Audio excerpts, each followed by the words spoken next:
Hello friends, क्या आपको पता है कैसे बनाई जाती है मैंगो फ्रूटी? नहीं तो चलिए फिर देखते हैं आज की वीडियो में कैसे बनाई जाती है मैंगो फ्रूटी, जो हम बचपन में पीते थे और गर्मियों के दिनों में बहुत पीते थे, जिससे हमें बहुत ठंडक मिलती थी। चलिए फिर इस वीडियो में देखेंगे कैसे बनती है मैंगो फ्रूटी, जिसे हम बहुत ही इंजॉय करते थे बचपन में।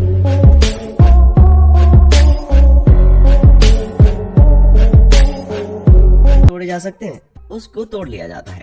उसके बाद ऊपर के डाल पर लगे आम को तोड़ने के लिए एक पिकिंग स्टिक ली जाती है। दोस्तों, इस स्टिक में मैकेनिकल जॉ लगे होते हैं जो पके हुए आम को स्टेम के साथ काट लेते हैं। उसके बाद भी अगर कुछ आम पेड़ के ऊपरी हिस्से पर लगे होते हैं जिसे तोड़ना मुश्किल हो जाता है, तो एक हाइड्रोलिक लेडर लगाया जाता है जो एक क्रेन से जुड़ा हुआ होता है।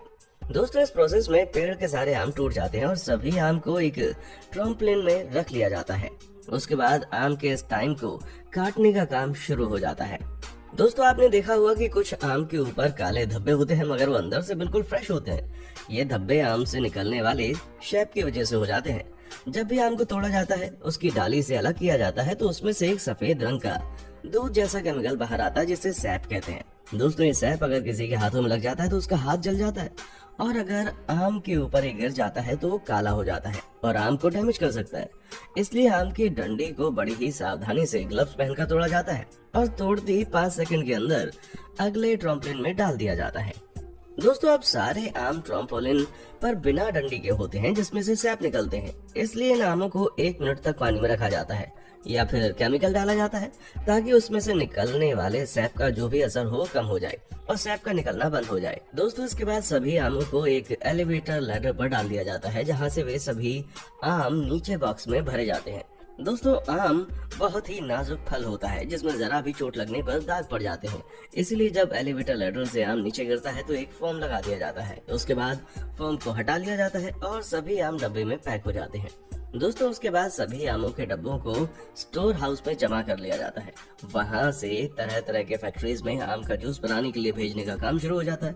दोस्तों, यहीं से आम की पेटियों को फैक्ट्री तक पहुंचाने के लिए ट्रक में लोड किया जाता है और सभी आम फैक्ट्री तक पहुंच जाते हैं। दोस्तों, अब आम को पेड़ों से फैक्ट्री तक पहुंचाने का सफर खत्म हो जाता है और शुरू होता है आम से आम रस बनाने का सफर। दोस्तों, जैसे ही ट्रक फैक्ट्री पहुंचता है, फिर सभी आमों को उतार लिया जाता है और उसके बाद उन्हें धोने के लिए पानी में डाल दिया जाता है। पानी का फोर्स बहुत तेज होता है जिसमें सभी आम बहकर आगे के प्रोसेस के लिए चले जाते हैं, जहां एक बार और आमों को धोया जाता है ताकि आम में कोई भी गंदगी न रह सके और आम हर तरफ से साफ हो जाए। इसलिए रोलर्स का भी इस्तेमाल किया जाता है। दोस्तों, उसके बाद का प्रोसेस होता है प्री हीटिंग और सॉफ्टनिंग का।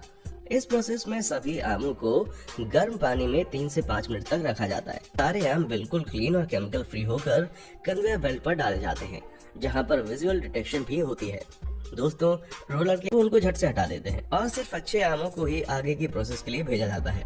दोस्तों, उसके बाद आमों का मुंह, जो कि आम के ऊपर का हिस्सा होता है, उसे वर्कर्स छुरी से काट देते हैं और कन्वेयर बेल्ट पर रख देते हैं। फिर आम आगे बढ़कर डेस्टोनिंग मशीन पर पहुंच जाता है। इस मशीन में आमों के छिलके और गुठलियों को निकाला जाता है। दोस्तों, इस मशीन में बीच में एक सर्कुलर ब्लेड लगा होता है जो कि बहुत ही सावधानी से आम के छिलके और गुठलियों को निकालता है, जिसमें आम के पल्प वेस्ट नहीं होते। और यहाँ से निकलने के बाद अब आम नहीं रहता बल्कि आम का जूस बन जाता है। खैर, अब आप सोच रहे होंगे कि शायद काम पूरा हो चुका है, लेकिन हम आपको बता दें कि अभी तो पिक्चर शुरू हुई है भाई। दोस्तों, अब असली काम शुरू होता है। अब आम के पल्प को एक्सट्रैक्टर मशीन में डाल दिया जाता है जहां आम का जूस बनाया जाता है। दोस्तों, उस एक्सट्रैक्टर में 2 तरह के जूस बनते हैं, एक जिसमें पल्प होते हैं और दूसरा जिसमें पल्प नहीं होते।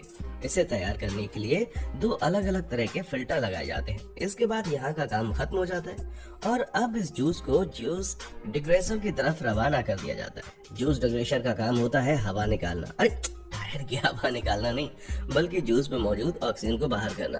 क्योंकि आप भली भांति जानते हैं, अगर जूस में ऑक्सीजन रहेगी तो आम का जूस 1-2 दिन में ही बदबू मारने लगेगा। इस मशीन के अंदर एक जूस को बहुत भारी टेम्परेचर सहना पड़ता है। बेचारा मासूम सा जूस 90 से 95 डिग्री सेल्सियस का तापमान 15 मिनट तक झेलता रहता है, लेकिन यहाँ भी इसकी प्रॉब्लम खत्म नहीं होती। अब आप तो भली बात ही जानते हैं कि आम के जूस का घनत्व तो एक जैसा नहीं होता। घनत्व दरअसल आप लोग भली बात ही जानते हैं कि जूस में कई तरह के बैक्टीरिया होते हैं और इसीलिए इस आम के जूस को लगभग 65 डिग्री सेल्सियस टेम्परेचर पर कई बार गर्म किया जाता है और फिर तुरंत ठंडा कर दिया जाता है और ऐसा करने पर सारे बैक्टीरिया मर जाते हैं। सारे बैक्टीरिया खत्म हो जाने के बाद हमारा ताज़ा जूस तैयार हो जाता है और इस जूस को बड़े बड़े टैंक्स में डाल दिया जाता है। अब आप सोच रहे होंगे कि टैंक्स में डालने के बाद जूस की पैकिंग की जाती होगी, लेकिन दोस्तों ऐसा नहीं है, क्योंकि जब ये जूस तैयार हो जाता है उस वक्त आम का सीजन चल रहा होता है और लगभग सभी लोग ताजे आम का जूस पीना पसंद करते हैं। ऐसे में पैकिंग वाला जूस पीना हर कोई पसंद नहीं करता, इसलिए कंपनी इस जूस को संभाल कर रखती है और सीजन खत्म होने के बाद जब लोगों को दोबारा से मैंगो जूस की याद आती है तो ऐसे में इस कंपनी इस जूस की पैकिंग को मार्केट में बेचने लगती है। दोस्तों आपको बता दें कि काफी महीनों तक रखे रहने के कारण जूस का ओरिजिनल फ्लेवर लगभग खत्म हो जाता है, इसलिए मजबूरन कंपनी को ऊपर से कुछ आर्टिफिशियल फ्लेवर डालना पड़ता है, वरना इस जूस में कोई स्वाद ही नहीं आएगा और कंपनी घाटे में चली जाएगी। इसीलिए आपने जूस की बोतल पर लिखा देखा होगा जिसमें आर्टिफिशियल फ्लेवर के बारे में साफ साफ लिखा होता है। खैर इसके बाद आप समझ गए होंगे कि इस जूस का क्या होता होगा। जूस को बॉटल पैकिंग के लिए भेज दिया जाता है, जहां बहुत सारी ऑटोमेटिक मशीन बॉटल को तैयार करके उसमें जूस भर देती हैं और कैप भी लगा देती हैं। इसके बाद सभी कंपनी इस बॉटल के ऊपर अपना अपना नाम लिख कर इसे मार्केट में भेज देती हैं और फिर ये आपके घर तक पहुंच जाता है और हम लोग हर मौसम में आम का मजा ले पाते हैं। लेकिन दोस्तों आप समझ ही गए होंगे कि आम का जूस बनाने में कितनी मेहनत लगती है, इसलिए उन सारे वर्कर्स के नाम पर एक लाइक तो बनता है जो मेहनत करके आम का जूस तैयार करते हैं। उम्मीद करते हैं दोस्तों कि आज की वीडियो आपको बहुत पसंद आई होगी, आपने बहुत कुछ सीखा भी होगा। ऐसी इन्फॉर्मेटिव वीडियोस के लिए हमारे चैनल को सब्सक्राइब करना बिल्कुल ना भूलें।